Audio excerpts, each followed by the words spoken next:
Assalamualaikum warahmatullahi wabarakatuh.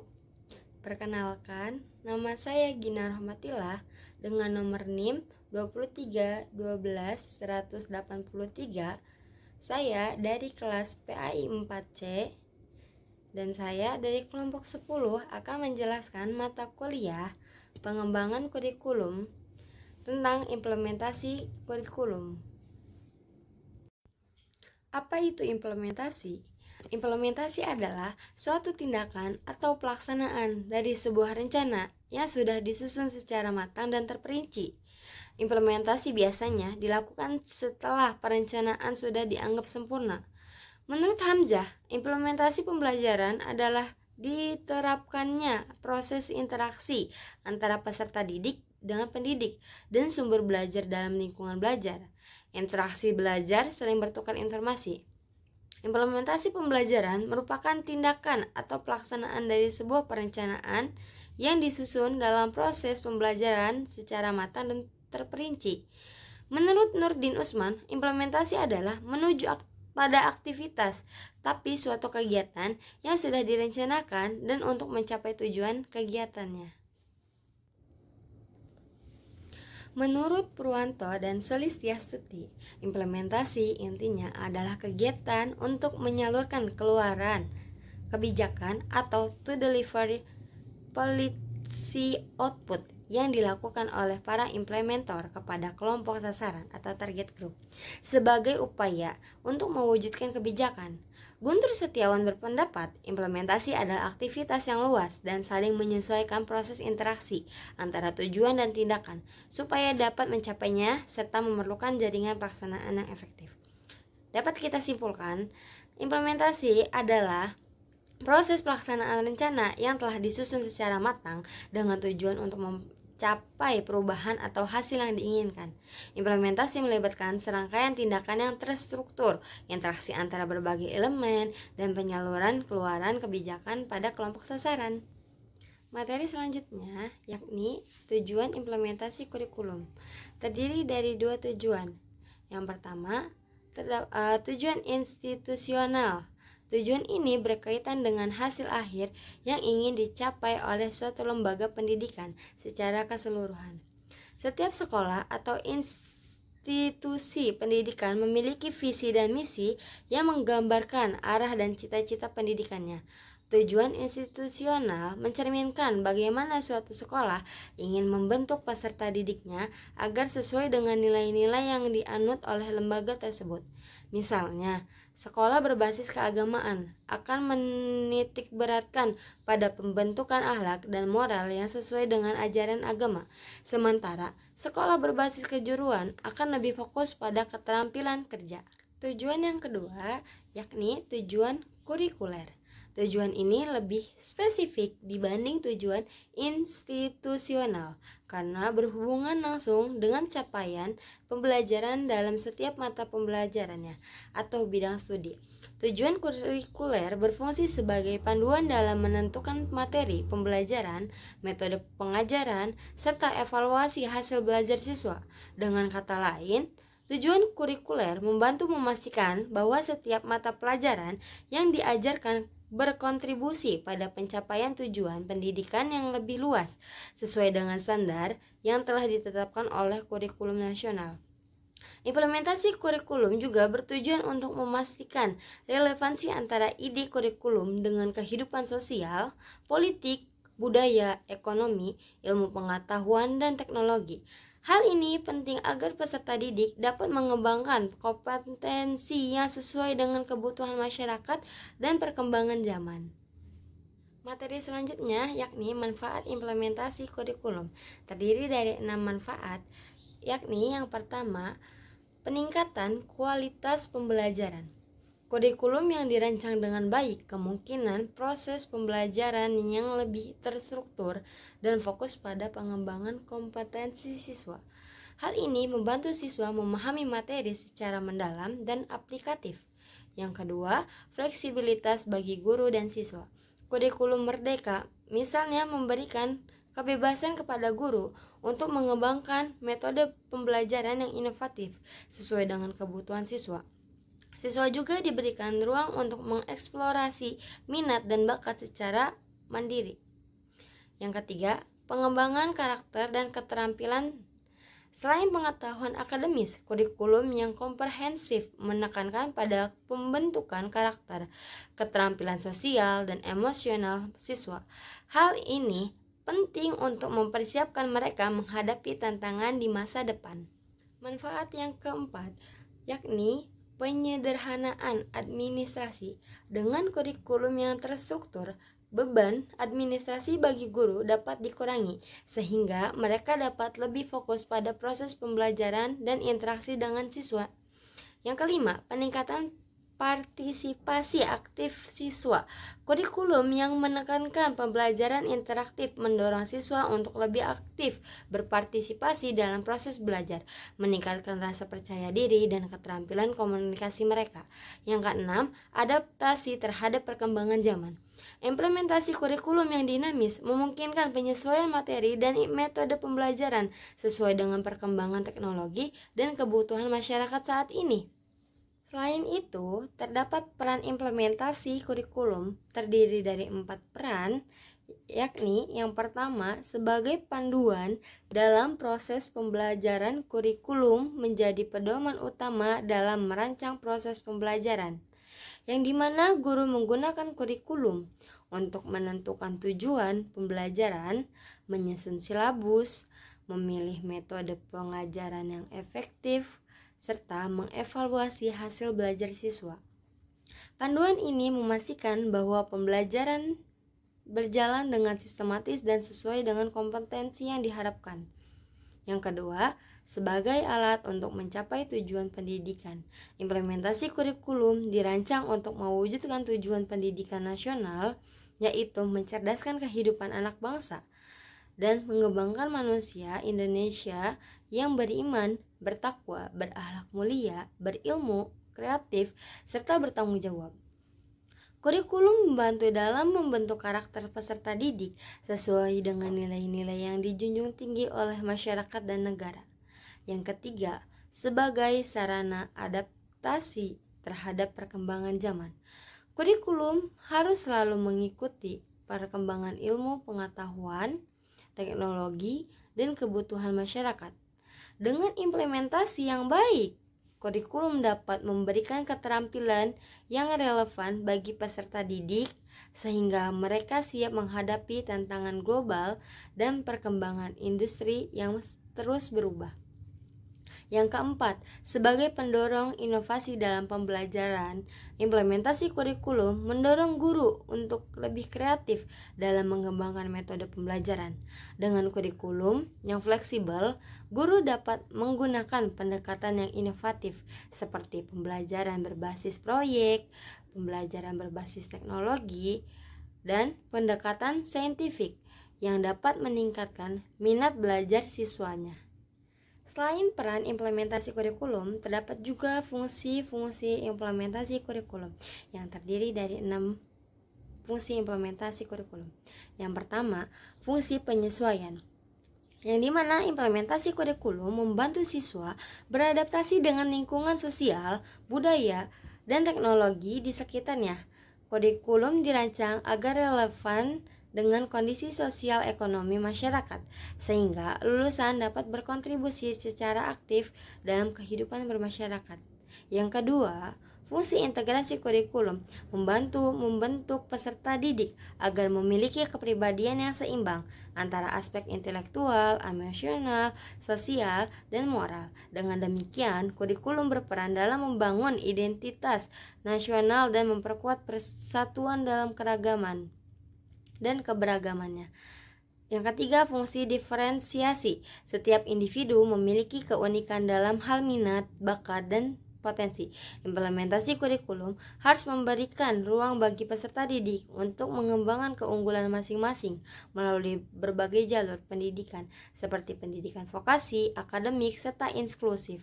Yang keempat, fungsi persiapan kurikulum bertujuan untuk membekali peserta didik dengan keterampilan dan pengetahuan yang dapat digunakan dalam kehidupan nyata, baik untuk melanjutkan pendidikan ke jenjang yang lebih tinggi atau memasuki dunia kerja. Kurikulum harus dirancang agar memberikan dasar yang kuat bagi masa depan siswa.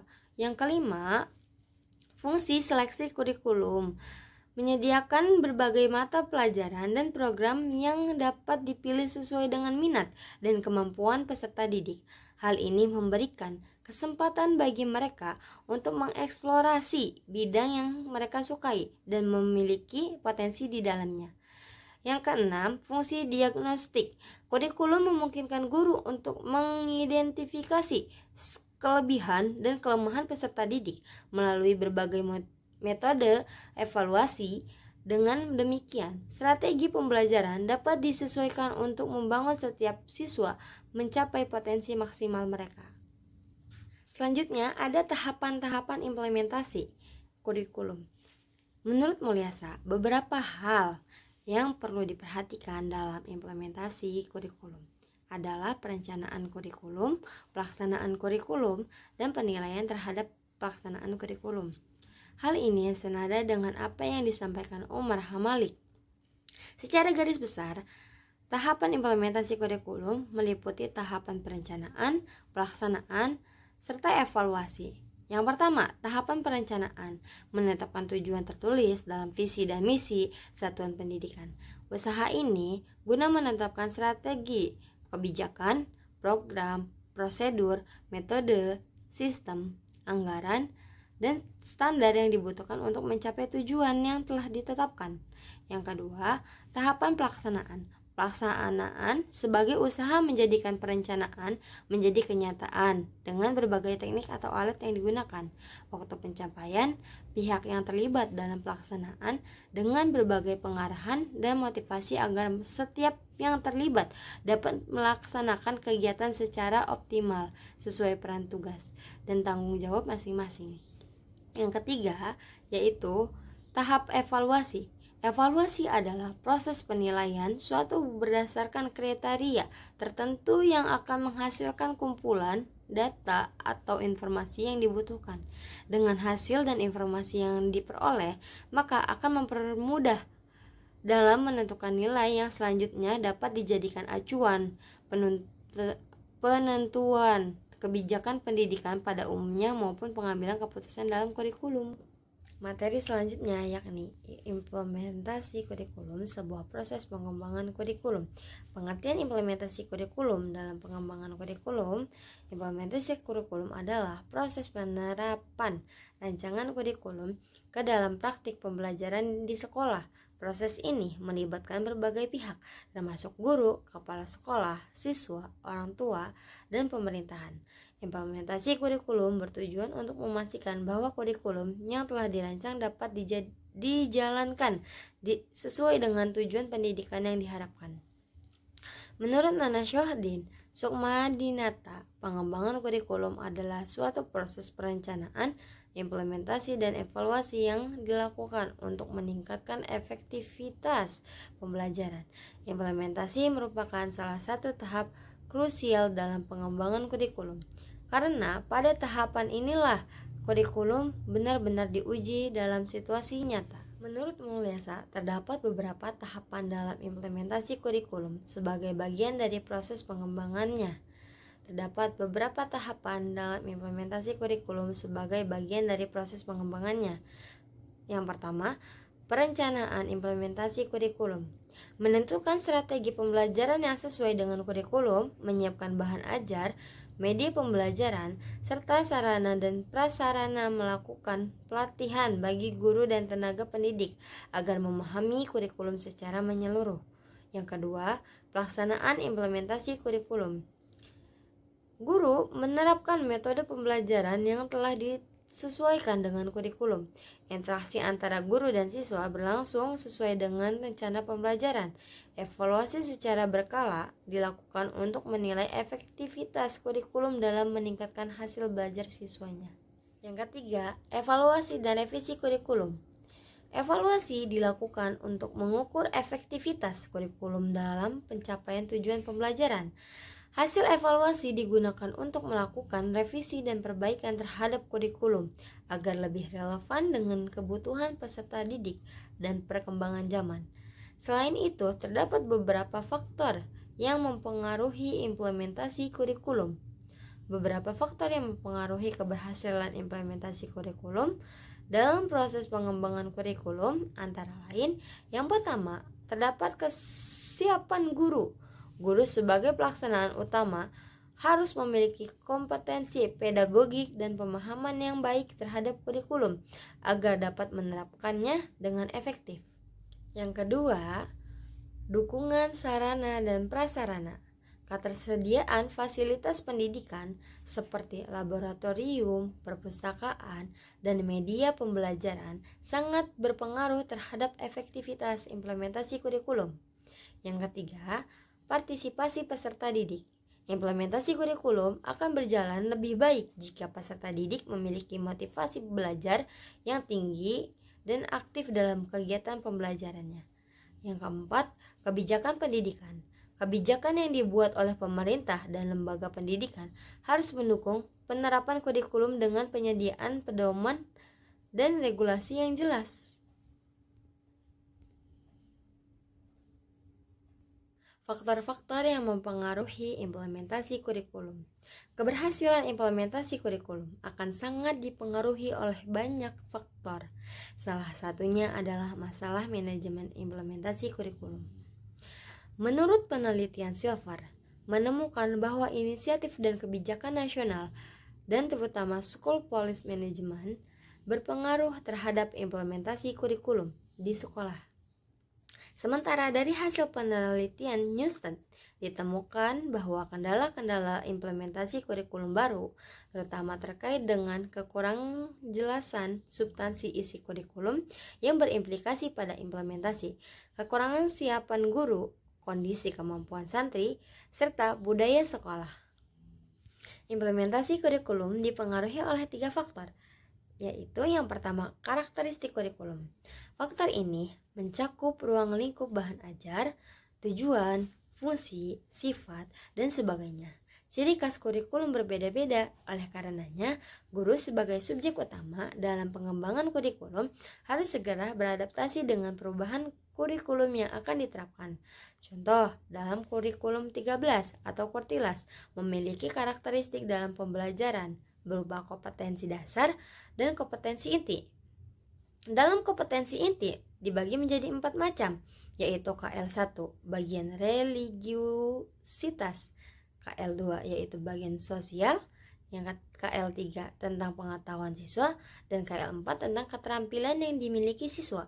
Karakteristik kurikulum merdeka memiliki proses pembelajaran yang berdiferensiasi, artinya pembelajaran yang disesuaikan dengan minat dan kebutuhan siswa dengan melakukan asesmen diagnostik sebelum proses pembelajaran itu berlangsung. Yang kedua, strategi kurikulum, yaitu strategi yang dipakai dalam penerapan kurikulum. Penerapan kurikulum dapat berjalan lancar dengan beberapa strategi atau trik, yaitu kegiatan lokal karya, seminar, diskusi, profesi, penataran, penyediaan buku kurikulum, dan berbagai kegiatan lainnya yang dapat mendukung penerapan kurikulum di lapangan.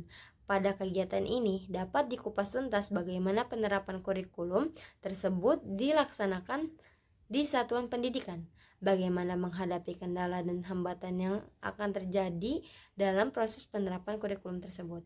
Yang ketiga, karakteristik penggunaan kurikulum. Penggunaan kurikulum yang dimaksud adalah guru dan peserta didik yang meliputi berbagai aspek, yaitu aspek pengetahuan, keterampilan, serta nilai dan sikap guru terhadap kurikulum dalam melaksanakan pembelajaran. Penggunaan kurikulum harus memahami bagaimana kurikulum tersebut dipahami, diterapkan, dan dilaksanakan.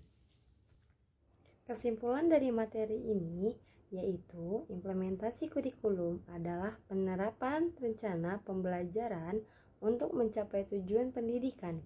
Keberhasilannya dipengaruhi oleh kesiapan guru, sarana, serta kebijakan pendidikan. Kurikulum harus fleksibel, relevan dengan perkembangan zaman, dan dievaluasi secara berkala agar pendidikan tetap optimal. Nah, itu tadi teman-teman penjelasan tentang implementasi kurikulum. Mungkin itu saja yang saya dapat sampaikan. Kurang lebihnya saya mohon maaf karena saya masih dalam tahap belajar. Dan untuk teman-teman semua, jika masih ada yang belum mengerti atas penjelasan yang saya jelaskan tadi, boleh ditulis di kolom komentar ya. Jangan lupa di like and subscribe. Wassalamualaikum warahmatullahi wabarakatuh.